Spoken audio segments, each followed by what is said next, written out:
الحمدللہ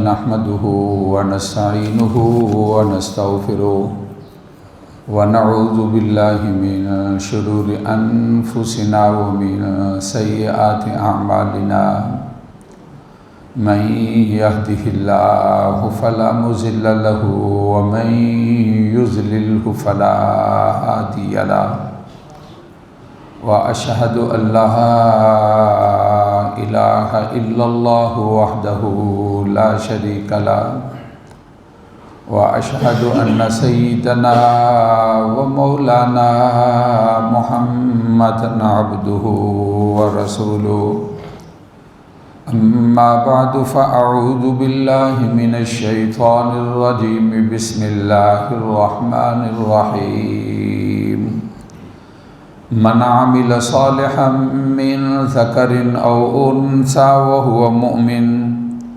فلنحيينه حياة طيبة ولنجزينهم أجرهم بأحسن ما كانوا يعملون۔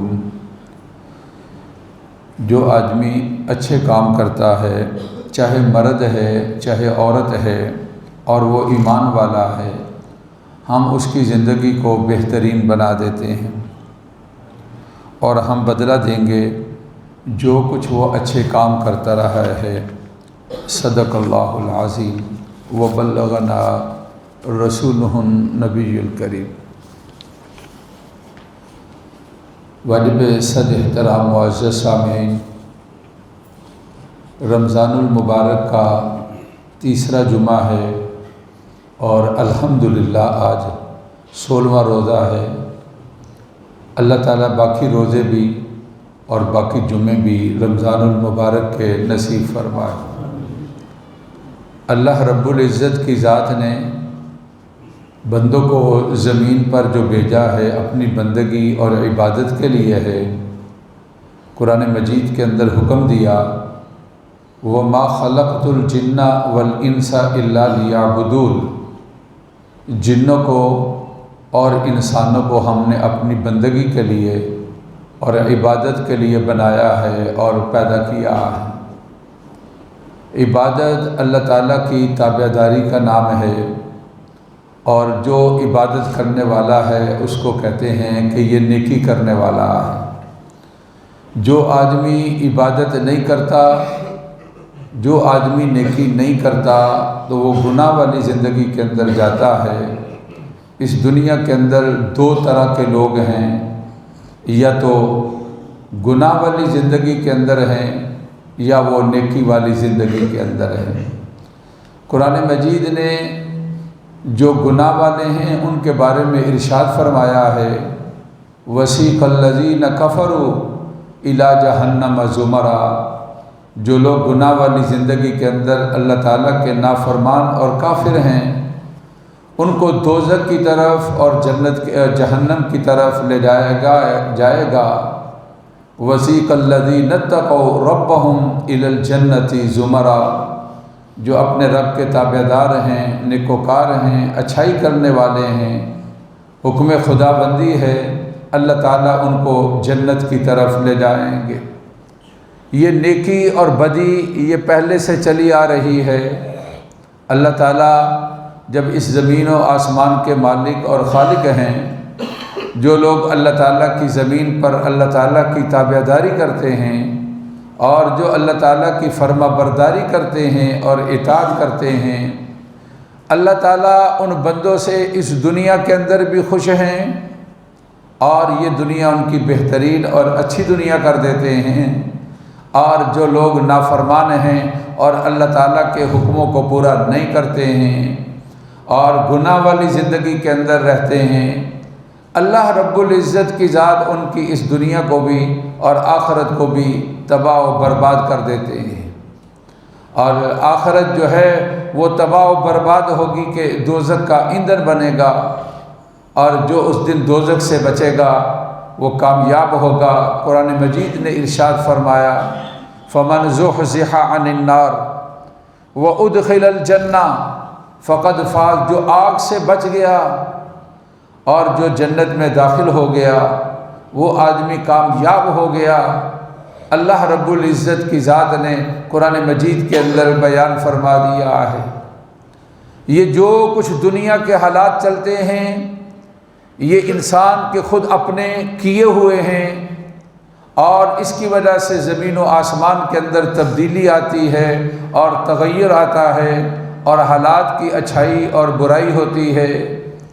قرآن مجید کا فرمان ہے ظہر الفساد فی البر والبحر بما کسبت ایدی الناس، کہ لوگوں کے جو اعمال ہیں ان اعمال کی وجہ سے خشکی میں اور تری میں فساد برپا ہو گیا، اور اس کی وجہ سے یہ نظام جو ہے وہ تباہ و برباد ہونے لگا اور خراب ہونے لگا۔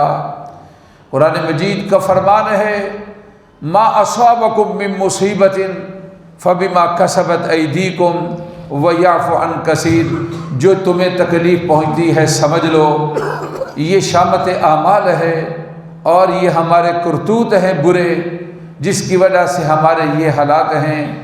اللہ رب العزت کی ذات بہت ساری ہماری بدیوں کو اور بہت ساری ہماری غلطیوں کو اور بہت سارے ہمارے گناہوں کو اللہ تعالیٰ درگزر کرتے ہیں اور اللہ تعالیٰ معاف فرماتے ہیں۔ ایک مسلمان کے لیے حالات کا جب جائزہ لیتا ہے تو جہاں اور بہت سارے اس کو اسباب دیکھنے ہوتے ہیں یا دیکھتا ہے، ان میں سے ایک بڑا سبب اللہ کی نافرمانی ہے، ان میں سے ایک بڑی وجہ گناہ والی زندگی ہے، اور اس کا ایک بڑا سبب اپنے اللہ تعالیٰ کے حکموں کو توڑنا ہے اور ان کی نافرمانی کرنا ہے، جس کی وجہ سے انسان کے لیے اس دنیا کے اندر اور ان حالات کے اندر تنگیاں پیدا ہوتی ہیں اور ان حالات کے اندر پریشانیاں پیدا ہوتی ہیں، اور سکون اور اطمینان جو ہے جو ہم اپنے اکابر میں دیکھتے تھے، جو ہم اپنے بزرگوں کے اندر دیکھتے تھے، جو ہم اپنے بچپن کے اندر دیکھتے تھے، اور جو ہم پہلے لوگوں کے اندر جانتے ہیں اور دیکھتے تھے، آج کے اس دور کے اندر وہ اطمینان نہیں ہے، وہ سکون نہیں ہے، وہ چین نہیں ہے، وہ حقیقی خوشیاں نہیں ہیں۔ ہر انسان پریشانی کے اندر، ہر انسان تنگی کے اندر، اور ہر انسان پتہ نہیں کیسی کیسی سوچوں کے اندر اور کیسی کیسی فکروں کے اندر مبتلا ہے۔ مسلمان کو بحیثیت مسلمان یہ محاسبہ کرنا چاہیے، اللہ کی ذات نے ہمیں زندگی دے کر اس دنیا کے اندر بھیجا ہے، اور مقصد اس سے اللہ رب العزت کا صرف تابع داری ہے اور فرما برداری ہے اور حکم کا پورا کرنا ہے، اور اللہ کے بتائے ہوئے اصولوں اور قواعد اور ضوابط کے اوپر چلنا ہے۔ اور اس طرح اللہ کے نبی صلی اللہ علیہ وسلم کی بتائی ہوئی سنتیں اور ان کے طریقے اور ان کے زندگی گزارنے کے جو احوال اور حالات ہیں ان حالات کے اندر چلنا ہے۔ جب قومیں برائی کی طرف چلی جاتی ہیں اور جب قومیں تباہی کی طرف چلی جاتی ہیں، جب قومیں نافرمانی کی طرف چلی جاتی ہیں، پھر ان قوموں کا حشر اس طرح ہوتا ہے کہ دنیا کے اندر اس کا نام بھی اچھائی کے ساتھ باقی نہیں رہتا ہے۔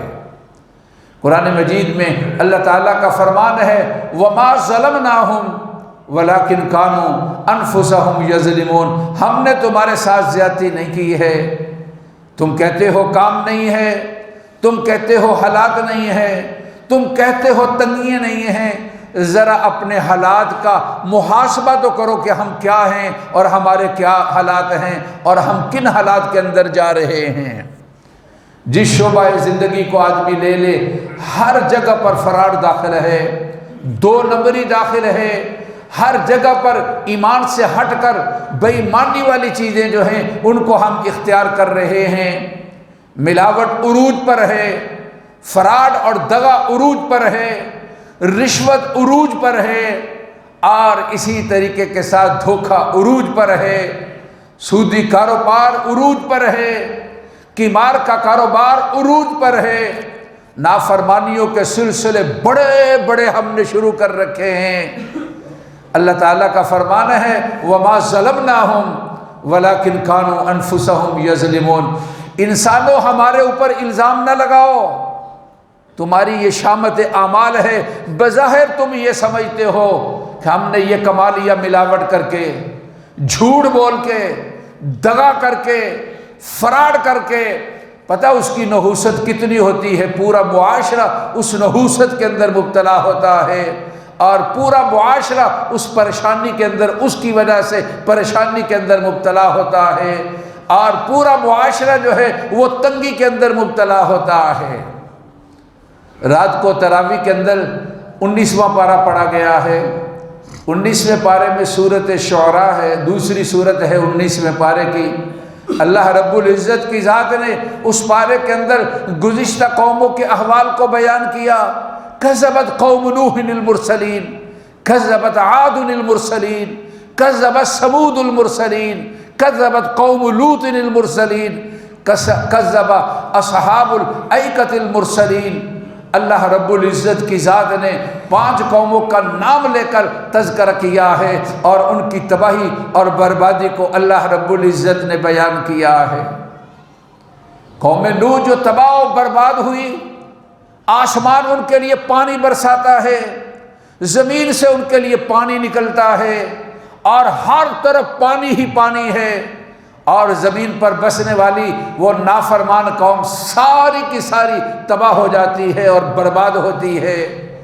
صرف وہ لوگ بچتے ہیں جو آپ کے ساتھ کشتی کے اندر سوار تھے، حضرت نوح علیہ الصلاۃ والتسلیمات کے ساتھ۔ حتیٰ کہ نافرمانی کرنے والا، گناہ والی زندگی کے اندر اپنے کو داخل کرنے والا، آپ کا بیٹا جو ہے، آپ اس سے یہ کہتے ہیں، آپ اس سے کہا ارکب معنا، ہمارے ساتھ کشتی کے اندر سوار ہو جاؤ، تو وہ کہنے لگا قال سآوی الی الجبل، میں پہاڑ پر چڑھ جاؤں گا۔ گفتگو کا سلسلہ چلتا تھا۔ وحال بینہم الموج فکان من المغرقین، ایک موج آتی ہے جو حضرت نوح علیہ السلام کا نافرمان اور اللہ کے حکموں کو توڑنے والا اور بغاوت کرنے والا جو آپ کا بیٹا تھا، وہ پانی آیا اور اس کو بہا کر لے گیا، اور اس کا نام و نشان جو ہے وہ مٹ جاتا ہے۔ قوم نوح جو ہے، ان کی تباہی اور بربادی کی کیا وجہ تھی؟ کیا ان کے پاس کوئی آسمان زندگی نہیں تھا؟ کیا ان کے حالات جو ہے معاشی طور پر بہت اچھے نہیں تھے؟ کیا وجہ ہے کہ قرآن کہتا ہے کہ قوم نوح کو ہم نے تباہ کر دیا ہے؟ اس کی وجہ کو بیان کیا، کذبت قوم نوح المرسلین، قوم نوح نے اپنے اللہ کے حکموں کا انکار کر دیا۔ اللہ کا بندہ جب حضرت نوح علیہ الصلاۃ والتسلیمات ان کے پاس آئے تو انہوں نے ان کی تکذیب کی اور خدا کی باتوں کو نہیں مانا، حالانکہ وہ یہ کہتے تھے قال نوح ربی، حضرت نوح علیہ السلام نے یہ ان سے کہا تھا استغفروا ربکم انہ کان غفارا یرسل السماء علیکم مدرارا ویمددکم باموال وبنین وَيَجْعَلْ لَكُمْ جَنَّاتٍ وَيَجْعَلْ لَكُمْ أَنْهَارًا۔ آپ نے قوم سے کہا تھا میری قوم اب بھی موقع ہے، بعد آ جاؤ، گناہ والی زندگی سے رک جاؤ، نافرمانی سے رک جاؤ، اللہ کی تابع داری اور فرما برداری کی طرف آ جاؤ، اور اپنے گناہوں کی معافی مانگو اور اپنے اللہ تعالیٰ سے استغفار کرو۔ جب بندہ ان کی طرف رجوع کرتا ہے تو انہو کان غفارا، وہ گناہوں کو معاف فرمانے والے ہیں۔ جب بندہ ایک قدم اللہ کی طرف آتا ہے تو اللہ تعالیٰ کی ذات 2 قدم ان کی طرف آتی ہے، یعنی اللہ کی مہربانی اور رحمت اس کی طرف 2 قدم آگے آتی ہے۔ اور اگر بندہ جو ہے وہ اپنے اللہ کی طرف چلتے ہوئے آتا ہے تو اللہ کی رحمتیں اور مہربانیاں اور مغفرتیں اللہ کی بندے کی طرف بھاگتی ہوئی آتی ہیں۔ وہ تو کہتے ہیں کب میرا بندہ توبہ کرے گا اور کب میری طرف آئے گا۔ تو کہا حضرت نوح علیہ السلام نے یمددکم باموال وبنین، تمہارے لیے اللہ مال کا انتظام کرے گا، اللہ تمہاری اولاد کو تمہارے لیے تابع کر دے گا، تم دیکھو گے تو خوش ہوگے، وہ تمہیں دیکھیں گے تو وہ خوش ہوں گے۔ وَيُمْدِدُكُمْ بِأَمْوَالٍ وَبَنِينَ وَيَجْعَلْ لَكُمْ جَنَّاتٍ وَأَنْهَارًا، تمہارے لیے اللہ پیداوار زمین سے نکالے گا اور تمہارے لیے نہروں کے پانی کو بھر دے گا۔ حضرت نوح علیہ الصلوۃ والتسلیمات نے اپنی قوم کو بڑا سمجھایا اور کہا کہ یا قومی، اے میری قوم، میں نے تمہیں صبح بھی سمجھایا ہے اور میں نے تمہیں شام بھی سمجھایا ہے، میں نے تنہائیوں کے اندر بھی تمہیں بتایا ہے اور اعلانیہ بھی تمہارے سامنے یہ بات رکھی ہے، کیا اپنے رب کی طرف آ جاؤ اور معافی مانگ لو اور گناہوں سے تائب ہو جاؤ۔ لیکن جب وہ قوم باز نہ آئی تو پھر آسمان و زمین سے پانی آتا ہے اور وہ ساری کی ساری قوم کو بہا کر لے جاتا ہے اور وہ قوم تباہ و برباد ہوتی ہے۔ قوم نوح کی تباہی کو سورۃ شعراء 19ویں پارے کے اندر اللہ رب العزت نے جو بیان کیا، اس کی وجہ یہ ہے کہ اس قوم نے اپنے اللہ تعالیٰ کے حکموں کو چھوڑ دیا۔ وہ قوم نافرمان قوم تھی اور اللہ تعالیٰ کے حکموں کو توڑنے والی قوم تھی۔ پھر اس کے بعد قرآن کہتا ہے کذبت عاد المرسلین، عاد والوں نے بھی اللہ کا نافرمانی کی اور حکموں کو توڑا، ان پر اللہ تعالیٰ کی طرف سے عذاب ایسا آیا فَأَرْسَلْنَا عَلَيْهِمْ رِيحًا صَرْصَرًا، ان کے لیے سخت تیز ٹھنڈی ہوا کو اللہ تعالیٰ نے چلا دیا، 7 دن اور 7 راتیں وہ ہوا چلتی رہی اور اس طرح وہ مرے اور گرے پڑے ہوئے تھے کأنہم اعجاز نخل خالیہ، گویا کہ وہ کھجور کے تنے ہیں بڑے لمبے دھرنگے اور بڑے طاقت والے اور قوت والے تھے، اور کہتے تھے من اشد منا قوہ، ہم جیسا پہلوان اور طاقت والا کون ہے۔ بڑی عقلوں کے ساتھ اللہ کی ذات نے ان کو نوازا تھا، پہاڑوں کو تراش کر اپنے لیے وہاں مکان اور رہائشیں بناتے تھے، لیکن جب وہ باز نہ آئے گناہ والی زندگی سے تو پھر اللہ نے ایک ایسی ہوا کو چلایا جنہوں نے اس کو تباہ و برباد کر دیا۔ قوم عاد کی تباہی اور بربادی کو اللہ کی ذات نے سورۃ شعراء کے اندر بیان کیا ہے۔ پھر اس کے بعد فرمایا کذب ثمود المرسلین، سمودیوں کی تباہی اور بربادی کو قرآن نے بیان کیا۔ جب انہوں نے اپنے نبی پیغمبر صالح علیہ الصلوۃ والتسلیمات کی بات کو نہیں مانا تو پھر اللہ نے ایک فرشتہ بھیجا جس نے چیخ ماری، ان کے جگر پھٹ گئے اور ان کے سینے پھٹ گئے اور وہ ساری کی ساری قوم جو ہے وہ تباہ و برباد ہو گئی۔ قرآن مجید نے اس کا تذکرہ کیا ہے۔ قوم لوط کی پوری بستی کو حکم دیا گیا، اس طرح زمین سے اٹھایا گیا پوری بستی کو اور آسمان سے جا کر پھر اس کو نیچے کر دیا گیا۔ کرد قوم لوط را زیر و زبر، ان کو اس طرح نیچے اور اوپر کر کے اللہ رب العزت کی ذات نے تباہ و برباد کیا ہے۔ میرے بھائی دیکھنا ہوگا ان قوموں کے احوال اور حالات جو قرآن بیان کرتا ہے، ہمارے لیے کیا عبرت اور ہمارے لیے کیا سبق ہے جس کو قرآن نے بیان کیا ہے۔ پھر آگے اللہ رب العزت کی ذات نے یہ ارشاد فرمایا کذب اصحاب الایکۃ المرسلین، قوم شعیب، بارش بند ہو گئی، گرمی کی شدت ہے اور بادل آتے ہیں تو وہ کہتے ہیں کہ ھذا عارض ممطرنا، یہ بادل ہیں جو ہمارے لیے برسیں گے۔ کہا گیا نہیں بل ہوا مستعجلتم بھی، یہ وہ ہے جو تم اپنے اللہ کے نبی سے اور اپنے نبی سے یہ کہتے تھے لاؤ ہم تمہاری نافرمانی کرتے ہیں، کہاں ہے وہ عذاب، یہ وہ ہے جس کی تم جلدی کیا کرتے تھے اور مانگا کرتے تھے۔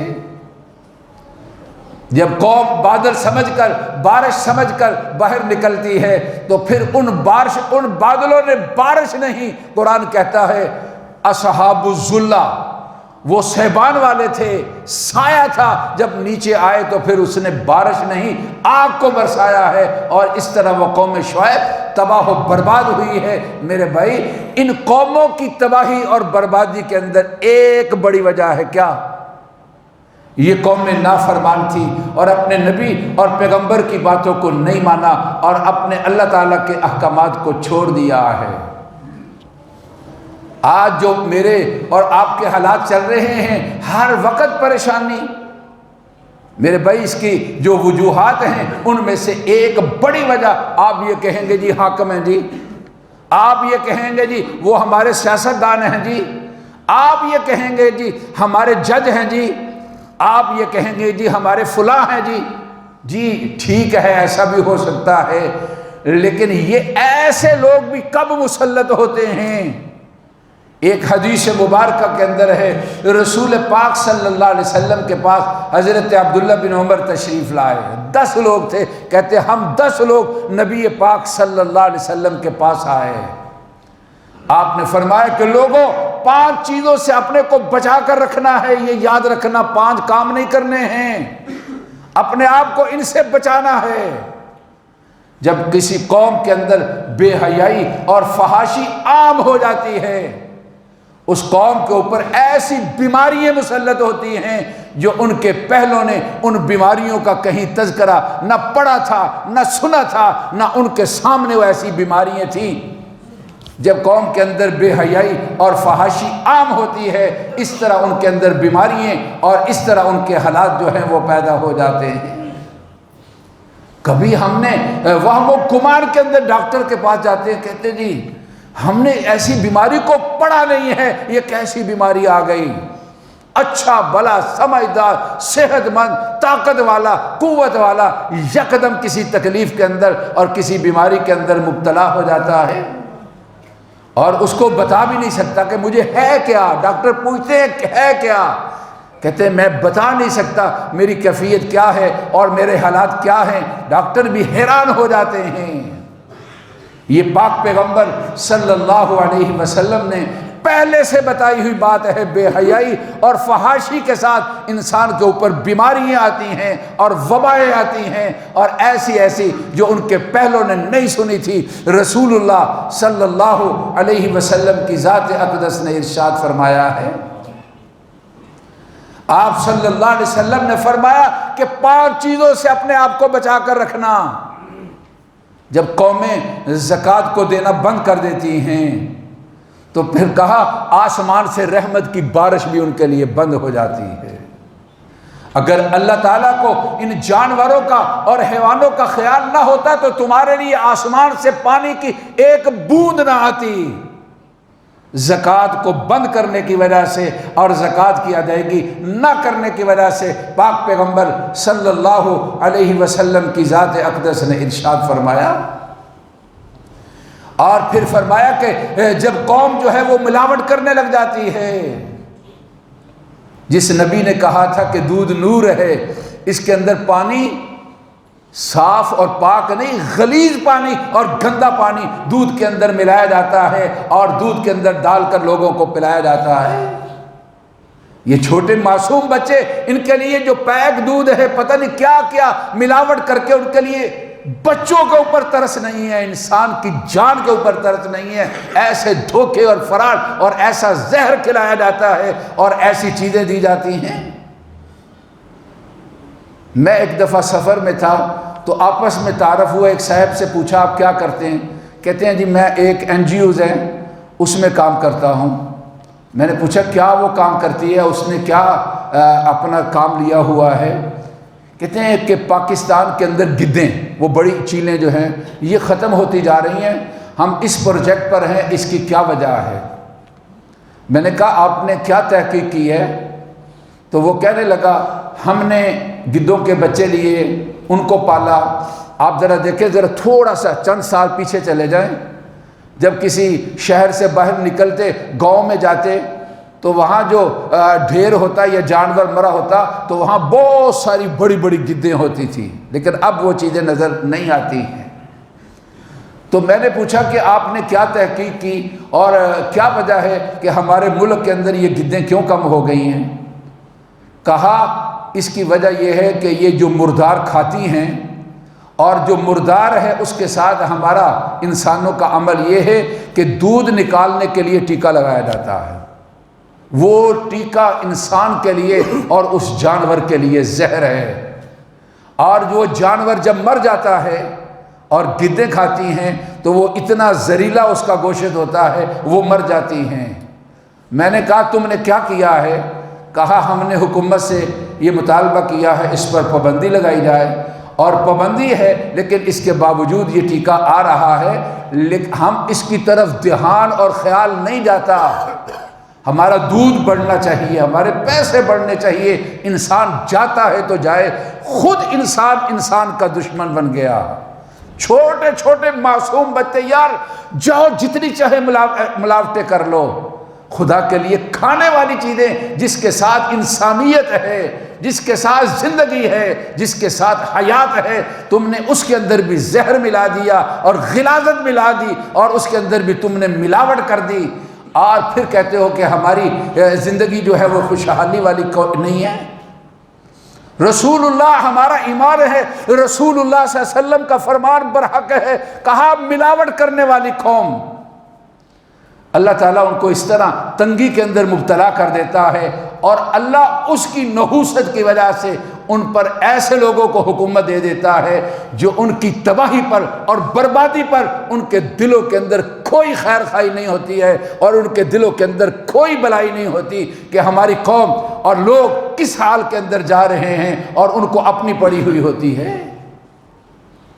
ہمارے اکابر کیا تھے کہ سیدنا فاروق اعظم گھومتے تھے اور کہتے تھے فرات کے کنارے پر اگر کتا کوئی بھوکا ہوا اور پیاسا مرا تو عمر کل جواب دینا پڑے گا تیری سلطنت کے اندر یہ کیا ہوتا رہا ہے۔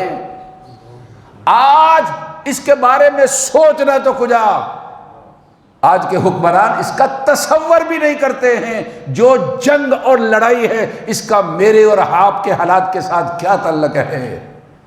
ججوں کی جو آپس میں جنگ اور لڑائی ہے اس کا میرے اور آپ کے حالات کے ساتھ کیا تعلق ہے؟ 10-15 سال سے یہ سلسلے چل نہیں رہے ہیں کہ حکومت آ رہی ہے، جا رہی ہے، اور ہم نیچے جا رہے ہیں اور ہم تباہی اور بربادی کی طرف جا رہے ہیں۔ یہ نحوست ہے کہ یہ بے ترس قسم کے لوگ ہمارے اوپر مسلط ہو گئے جن کے دلوں کے اندر کوئی خیر خواہی نہیں ہے، اور ان کے لیے اپنے لیے سارے انتظام عیاشیوں اور راحتوں کے موجود ہیں، لیکن قوم کے بارے میں ان کے دل کے اندر کوئی ترس نہیں ہے۔ یہ نحوست ہے ہمارے ملاوٹ والے گناہ کی۔ اللہ نے ایک عذاب کی شکل کے اندر ایسے لوگوں کو ہمارے اوپر مسلط کر دیا۔ شامت اعمال ما صورت غریبہ گرفت، ہمارے اعمال کی شامت ہے جس کی وجہ سے یہ ایک عجیب سی صورت جو ہے وہ پیدا ہو چکی ہے۔ فرمایا جب تمہارے حکمران اللہ کی بات کے اوپر عمل نہیں کریں گے، اللہ تعالیٰ کے احکامات کے اوپر عمل نہیں کریں گے، اللہ تعالیٰ پھر تم کو آپس میں لڑا دیں گے کہ یہ فلاں پارٹی ہے اور یہ فلاں پارٹی ہے، یہ ایسی دیوار کھڑی ہو جائے گی اور ایسی لکیر کھڑی ہو جائے گی، شاید تمہاری معیشت ٹھیک ہو جائے۔ اس نفرت کی لکیر کو کب ختم کرو گے؟ اور یہ نفرت کی لکیر کب ختم ہوگی جو ہم نے ایک سیاسی نامے کے ساتھ اپنے اندر پیدا کر دی ہے؟ فرمایا رسول پاک صلی اللہ علیہ وسلم کی ذات اقدس نے جو ناپ اور تول کے اندر ڈھنڈی ماریں گے، ناپ تول کے اندر کمی کریں گے، اللہ ان کے اوپر دشمنوں کو مسلط کر دیں گے اور وہ نیچے ہو جائیں گے اور دشمن ان کے اوپر حاوی ہوں گے۔ فرمایا حضرت عبداللہ بن عمر نے رضی اللہ تعالی عنہ، رسول اللہ صلی اللہ علیہ وسلم نے فرمایا اے لوگوں اپنے آپ کو 5 چیزوں سے بچانا ہے۔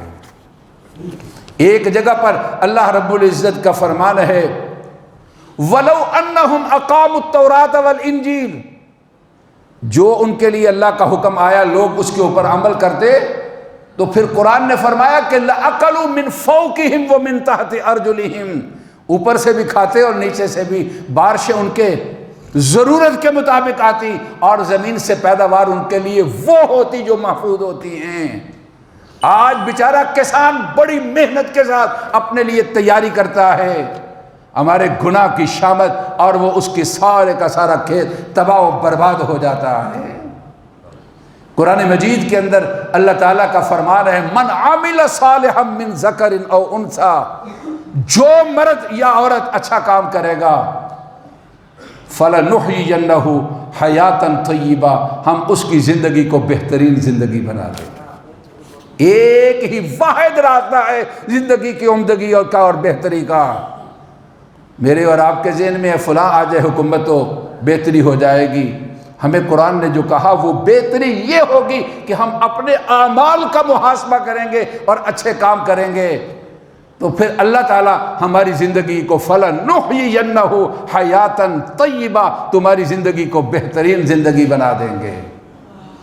میں اور آپ کل جواب دہ ہیں، رمضان کا جمعہ اور تیسرا جمعہ، اللہ کے گھر میں بیٹھ کر یہ عہد کر لو، ہم کسی کے ساتھ دھوکہ اور فراڈ نہیں کریں گے، ہم کسی کے ساتھ جھوٹ کے ساتھ اپنا سودا فروخت نہیں کریں گے، ہم جو وعدہ کیا ہے، چیک پرچی دی ہے، پوری سر توڑ کوشش کریں گے اس کو پورا کرنے کے لیے۔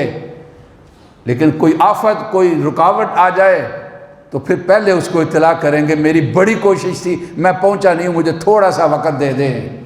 وعدے کی پاسداری رکھیں گے، کھاتوں کے معاملات کے اندر ہیر پھیر، بھول چوک، اس کو ہیر پھیر کا ذریعہ نہیں بنائیں گے جب تک اپنے اعمال کا محاسبہ نہیں کریں گے اور اچھے اعمال نہیں کریں گے، ہماری زندگی بہترین نہیں ہوگی۔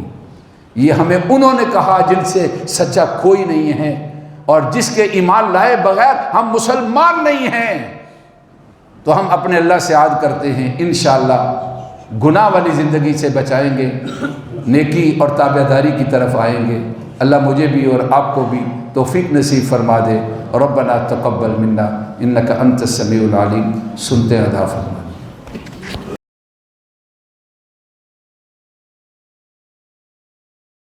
الحمدللہ رب العالمین، اللہم صلی علی سیدنا و مولانا محمد وعلی آل سیدنا و مولانا محمد وبارک وسلم۔ اے اللہ ہماری جمعے کی نماز کو قبول فرما، اے اللہ مسجد میں آنا قبول فرما، کہا سنا اے اللہ قبول فرما اور عمل کی توفیق نصیب فرما، ہر گناہ سے اللہ بچا لے، اچھے نیکی والے کام کرنے کی توفیق نصیب فرما۔ اے اللہ ہمارے بیماروں کو صحت دے دے، جس بیماری کے اندر ہے صحت کاملہ عاجلہ نصیب فرما۔ اے اللہ جتنے پریشان حال ہیں سب پریشانیاں دور فرما، معاشی تنگی ہیں رزق حلال وافر نصیب فرما، ملکی حالات جو انتشار میں ہیں اللہ ان کے اندر خیر اور بہتری کو پیدا فرما۔ اے اللہ ہر طرح کی لڑائی اور جھگڑے کا خاتمہ فرما۔ اے اللہ ہماری دعاؤں کو قبول فرما، ہمارے دشمنوں کو ناکام فرما۔ یہاں کے رہنے والے لوگ خوشی والی اور خوشحالی والی زندگی نصیب فرما۔ اے اللہ قومی لحاظ سے جتنی ہمارے اندر غلط باتیں ہیں، جھوٹ، ملاوٹ، بدعہدی، اے اللہ بے کرامی، بے تعظیمی، اے اللہ توبہ کرتے ہیں، معاف فرما دیجیے۔ اچھے اخلاق والا اور اچھے اخلاق والا ہمیں بنائی، ہمارے والدین کی مغفرت فرما۔ اے اللہ فوج شدگان بہن بھائیوں کی مغفرت فرما۔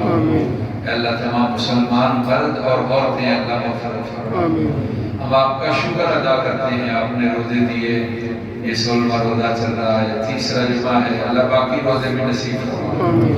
اے اللہ خیریت کے ساتھ نصیب فرما، بزرگوں کو، جوانوں کو، عزیز و اقربا کو اللہ نصیب فرما۔ ہمارے دوست احباب جہاں بھی ہیں عزیز و اقربا، اے اللہ ان کو ساری خوشیوں کا انتظام فرما۔ اے اللہ ہمارے عزیز و اقربا جہاں ہیں ان کو ہر پریشانی سے محفوظ فرما۔ ہمارے پڑوسی ہیں امریکہ میں بیچارے بیمار ہیں، اللہ صحت کاملہ عاجلہ نصیب فرما۔ جتنے بھی ہمارے مرید ہیں اللہ سب کو صحت کاملہ عاجلہ نصیب فرما۔ شادی کے معاملات ہیں، تعلیم سے فارغ ہوئے اللہ بہتر جوڑ کا انتظام فرما۔ اے اللہ ہر طرح خوشیوں والی زندگی نصیب فرما۔ اولاد کو نیک صالح اور تابعدار بنا، جو بے اولاد ہیں اللہ اولاد نصیب فرما۔ ازواجی معاملات کے اندر جو اللہ انتشار اور اختلاف ہے، جھگڑا ہے، اللہ اس کو محبت اور صلح کے ساتھ بدل دیجیے۔ اللہ ہماری دعائیں قبول فرما دیجیے، مہربانی فرمائیے، کرم فرمائیے۔ اللہ ہمارے لیے ہر طرح خیریت فرما دیجیے، معاملات لینے دینے کے، کام کاج کے، معاشی ضروریات کے اللہ ٹھیک کر دیجیے۔ عمرے پر جو لوگ گئے ہیں اے جانے والے ہیں اللہ قبول فرما۔ حج کے لیے جن کی نیتیں ہیں اللہ آسان فرما اور قبول فرما۔ اے اللہ ہماری دعائیں قبول فرما دیجیے۔ اور ربنا تقبل منا انک انت السمیع العلیم۔ یہ سیاسی اختلاف اللہ اس سے کو اچھا اور بہتر ملک کے لیے کہ اللہ کوئی حل اور صورت نکال دیجیے، انتشار کو اور جھگڑوں کو اللہ ختم کر دیجیے۔ ہماری دعائیں کو اللہ قبول فرما وصلی اللہ تعالی علی سیدنا و مولانا محمد و آلہ و اصحابہ اجمعین.